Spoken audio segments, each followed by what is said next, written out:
I was on Supernanny when I was 5, but not for being naughty. Jo Frost didn't help my parents, and I did not like her either. Hello friends, I'm welcome to my channel. For the latest news update, please subscribe the channel and press the bell icon. Grace's mom said she felt as though she was being told off by a school teacher. And then when she started eating again, it was very fatty. She likes cheese, and there are a few biscuits that she will eat, like she'll eat chocolate chip cookies. Jo then said that Grace had got into a bad habit of eating those foods only purely because you give them to her. I'd take her back a stage. Start off with the foods that I would say are sweeter, which are root vegetables. And don't give snacks in between right now. Don't give her anything. Grace's mom then replied, so, if she doesn't eat her dinner, give her nothing then for the rest of the night? No, none of the other stuff, Supernanny said. It's a battle of wills, really, at this moment. So go home and do it. However, the advice wasn't helpful, especially now that it's emerged that Grace actually had an undiagnosed eating disorder at the time. To answer the most commonly asked questions about her experience on Supernanny, top of the list being, did she help your situation? And that also kind of goes hand in hand with the question of, was she nice? Grace said, obviously, I don't really remember it because I was only 5, but my mom said that she was quite intimidating. And yeah, I didn't like her one bit. And if you've watched the video, you can see my face. I was giving her the dirtiest looks ever. She also gets asked if it was scripted, to which she replied that it isn't, but things are often dramatized for the purposes of the show. Grace's mom also took to the comments section of the TikTok to answer questions, as one person asked, did you feel blindsided by the show? Did they make you out to be bad? To which she admitted, I felt intimidated, a bit like a child being passively aggressively told off by a teacher. Just watched it, your mom looks horrified. Another commented on Grace's TikTok video. She was basically saying it was your mom's fault. My baby hardly eats anything. If I don't give her the food she likes, she wouldn't eat it all. And I'd rather her have something than nothing. She has a balanced but very bland diet. She was very intimidating.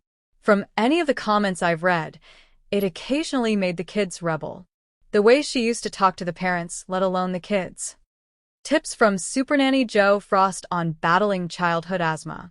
While asthma is a chronic condition that cannot be cured, it can be controlled. Time2talkasthma.com offers a whole load of information that can be downloaded to empower parents by giving them more knowledge so they can manage asthma by not being passive about it but proactive, Frost explains. She firmly believes that managing asthma is a group effort that should involve parents, healthcare professionals, teachers, childcare workers, and the child. Any parent of an asthmatic child sometimes feels helpless. Not being able to breathe sufficiently is a scary feeling for a child and a parent. Yet, asthma need not be a life sentence, and kids don't have to miss out on fun.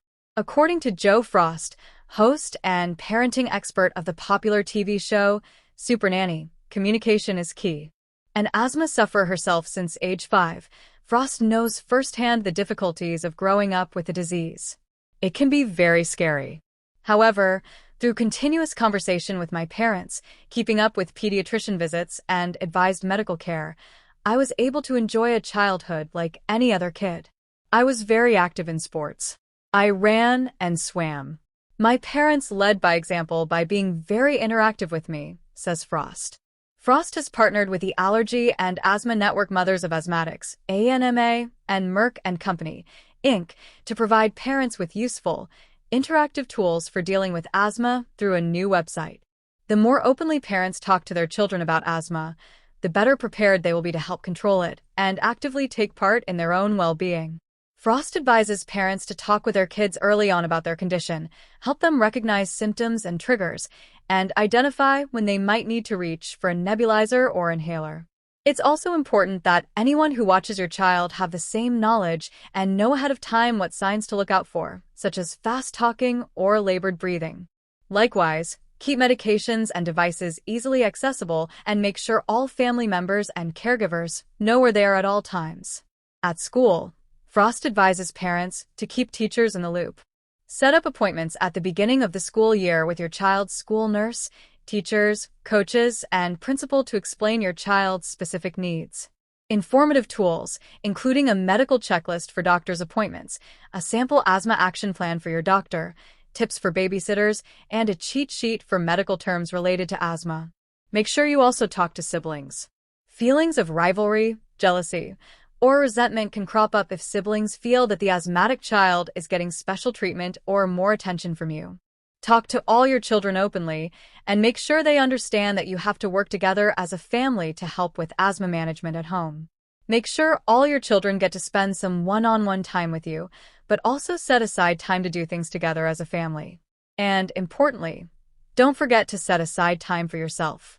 Asthma is a chronic condition that affects inflammatory cells and causes the airways to become inflamed, swollen, and irritated. Although asthma cannot be cured, symptoms can be managed and treated. The most common asthma symptoms that children experience are wheezing, chest tightness, shortness of breath, and coughing. A number of factors like physical exertion, colds, or other illnesses, in addition to allergens like pollen, mold, house dust mites, and pets, may lead to an increase in asthma symptoms or attacks. Ordinary cold and flu viruses cause airway inflammation and sometimes worsen asthma symptoms in children. Small airborne particles such as pollen, dust mites, and mold have been associated with respiratory symptoms in children with asthma. Changing weather conditions, including extreme temperatures, barometric fluctuations, and high humidity, have also been associated with asthma flare-ups.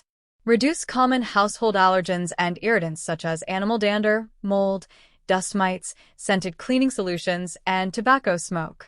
Create an asthma action plan with the child's healthcare professional that lists daily medications, relevant allergens, and irritants to avoid, symptoms, and directions for how to prevent and manage symptoms. Incorporate the asthma action plan into family routines.